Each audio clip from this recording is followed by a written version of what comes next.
He's Bubba Ray Dudley, and he's kind enough to join us for a few minutes on this Tuesday. Hello, Bubba Ray. How are you, my man? Good to have you on. Ariel, this is a very, very big day for you. Oh, no, it is. You said it. I I thought, know. yeah, no, I was going to say it myself, but I appreciate you saying it. This is a big deal. You're putting me over here by coming on my show.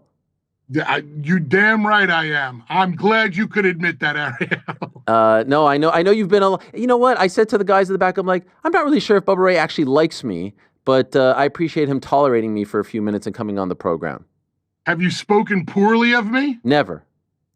Well, then I like you. I appreciate I appreciate that. And you do a great job on Busted Open Radio. I listen almost every day, taking my kids to school. You and LaGreca and Mark Henry and Tommy Dreamer. I'm a big fan. So it's great to have you on. Was I accurate in what I said? Is this sort of like the second coming of Tough Enough, this program? I can understand the comparisons to Tough Enough. I think this is a more realistic approach and a more realistic look behind the curtain of what goes on making a future WWE superstar. Somebody had asked me about the comparison. I felt Tough Enough was mostly about just, beating up the students and, how they coexisted in a house. LFG has nothing to do with that. LFG has to do with how the WWE brings along a future superstar from day one, and how they're molded, sculpted, how they are taught, educated both mentally and physically in the wrestling business, the do's, the not to do's. And when you have The Undertaker, when you have Booker T, when you have Mickey James, when you have myself, when you have that wealth of knowledge at your disposal, plus the Performance Center, plus Shawn Michaels, plus all of the coaches that are down at the PC, when you see everything and everyone and everything that these future greats have to make something of themselves, it truly is a great opportunity for fans out there to see what goes into this process. I think it's a very honest, fair assessment of how the WWE goes about things. And so are they all fighting for one contract, like one NXT deal? Is that the premise? I believe that the prize is one contract for the men and one contract for the women. Okay. I saw a great clip, and I'd urge people to check it out. It's on social media, of a young man who essentially extends his hand to shake your hand, and you say that, you have to earn it. Here's the clip here. And then he kind of cuts a promo on you. And I'm not sure if he's like, quote unquote, like in character there, or he's legit. And I couldn't tell if you were truly pissed at him or not. Can you tell us the backstory here? Well, the kid is BJ Ray, and when I met all the future greats, I could tell instantly that he wasn't extending his hand to me in a genuine way. He was extending his hand to me in an ass-kissing, trying to get himself over way, for all the wrong reasons. It takes me a second to read somebody, and I read this kid, and I told him, you earn the right to shake my hand. And everything that he said, he's one of these young, brash, he's almost like a Logan Paul-esque or Mike the Miz-esque kind of personality, where just says whatever he wants, has absolutely no filter, and you can't wait to see him get smacked in the mouth. Not only was I genuinely pissed off, but he pissed off The Undertaker. Oh, damn. Like, you pissed off Undertaker day one. And when I say pissed off, Ariel, I'm not kidding around. Like, if the cameras weren't rolling, I wonder what would have happened to this kid. Damn. That's how honest this show is going to be. Okay. By the way, have you been in situations like that, legit in the locker room, where a quote unquote kid came up to you and shook his hand in this type of way, this type of demeanor, and you were like, nah, you have to earn that? Ariel, have you heard stories about me? Yes, I have. That was me just trying to tee Nobody. you up to give us yeah. Nobody, and I mean nobody, screws with me in the wrestling business. Nobody. But every once in a while, somebody has to get educated. Somebody's got to get smartened up. Somebody has to be, sat down, and you explain to them, you try to educate them as to why they should conduct themselves in a better way. How do I know this? Because I remember the night in like 2001 where I cracked The Undertaker with a chair in the back of his head, and I split him open.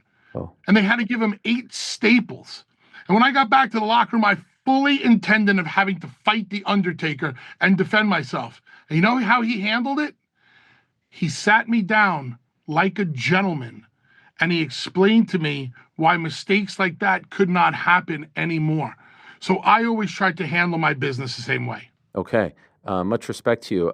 Would love to ask you a couple things about the business if I can. Yesterday we found out that it's going to be Jey Uso against Gunther. Do you like this? Do you like that the winner of the Royal Rumble, I don't want to say is going to go after the secondary belt, but let's be honest, as far as a hierarchy is concerned, the Cody belt is the one that is viewed as the more prestigious one at the time at this current juncture. Do you like how it's all playing out? I think Jey Uso made the right choice. I think if Jey Uso would have chose Cody Rhodes, that would have told me that Jey Uso had no confidence in himself and did not think he could beat Gunther. Yeah, Gunther got the better of him on Saturday night's main event. He powerbombed him, got the 1-2-3. If I'm Jey Uso, I'm looking for that win back.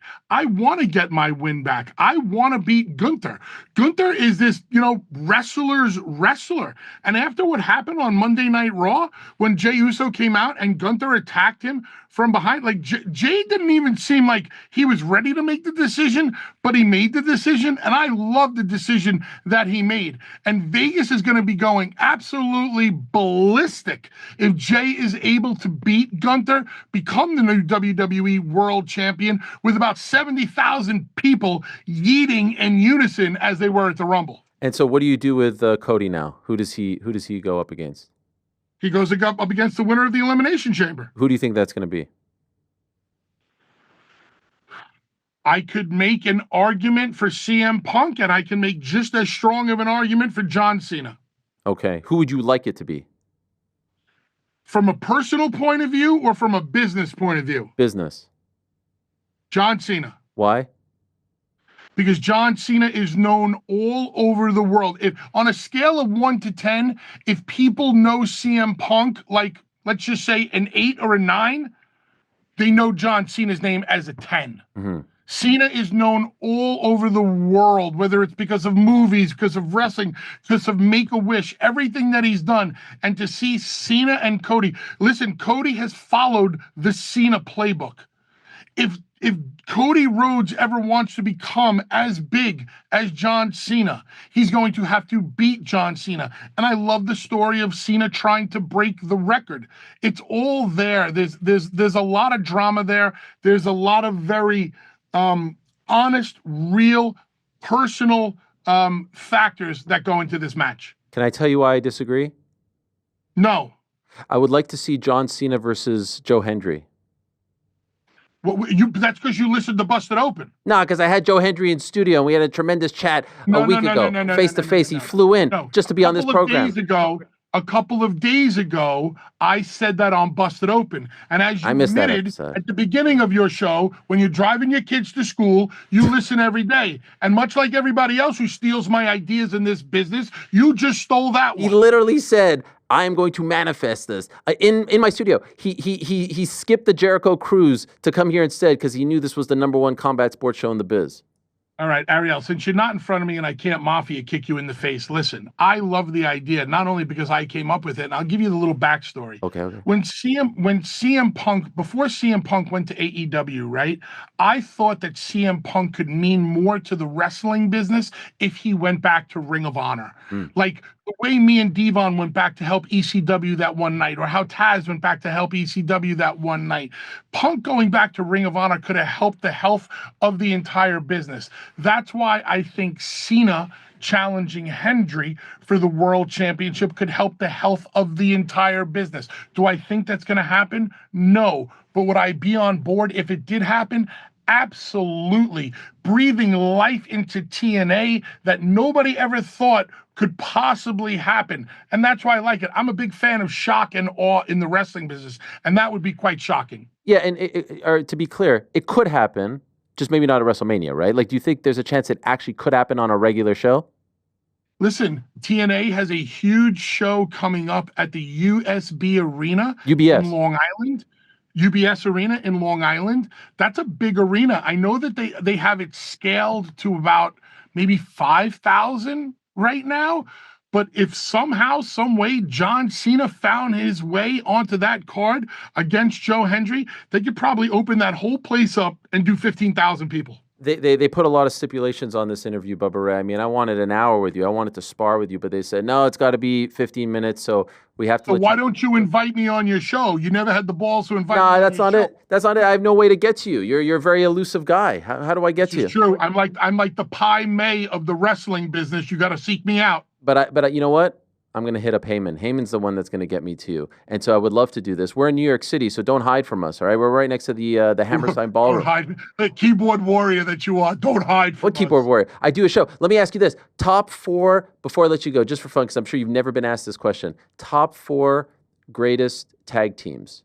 And obviously, number 1, we can both agree it's the Hart Foundation, the greatest of all time, Brett and Jim the Anvil. So you could go 2 through 4 if you want. I can. Your number 1 is not the greatest tag. Come on, really? Number 1.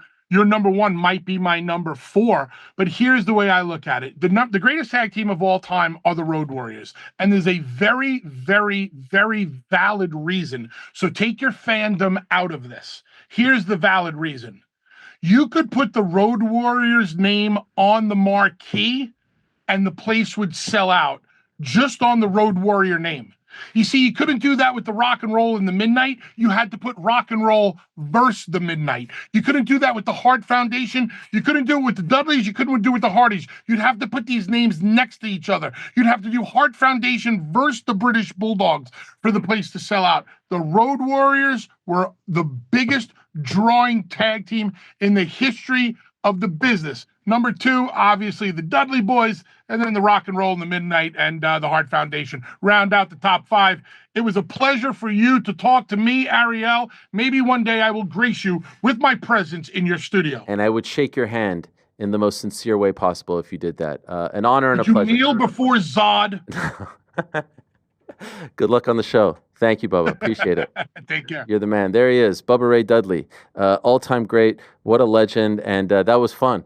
I felt like I was being anointed there. I mean, that's a living legend right there, Frank.